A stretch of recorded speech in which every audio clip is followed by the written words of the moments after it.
There's some recent changes that have come out that may mean the death of citizenship by investment, CBI, as we have known it over the last while. What recently took place is that the US recently announced that there is a list of countries that would be subject to a travel ban. And as part of this criteria, one of the things they were looking at was places where you could get citizenship without any residency requirement. So this has prompted some action from Caribbean countries, specifically St. Kitts, and to some extent Dominica.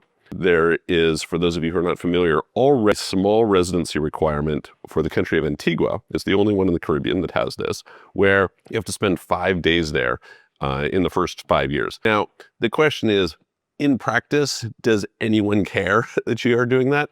I mean, if I was the US and my policy was I dislike that you're going and allowing people to buy your citizenship without a residency requirement, which I don't know why they would, but it's one of these criteria they make, then they'd be in a situation where, hey, you have to come and spend 5 years. Oh, that magically makes it go away. No.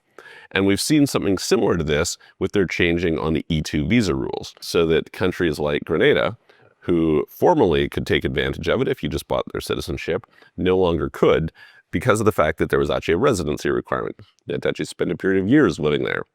And so that kind of decreased the value of Grenada relative to some of the other CBIs. But St. Kitts immediately has come out and stated is that there will be a residency requirement going forward. So if it turns out that St. Kitts brings in a similar rule where they say, look, in order to qualify within the first few years, you're going to have to actually be a resident here, which they just have some breaking news on that. Then, if that's where it stays, no big deal. If it turns out that suddenly they're in a situation where you have to spend, for example, a month a year for a couple of years or something like that, or a few months a year for, like if there's anything that goes along those lines, I think this will be very bad for the industry.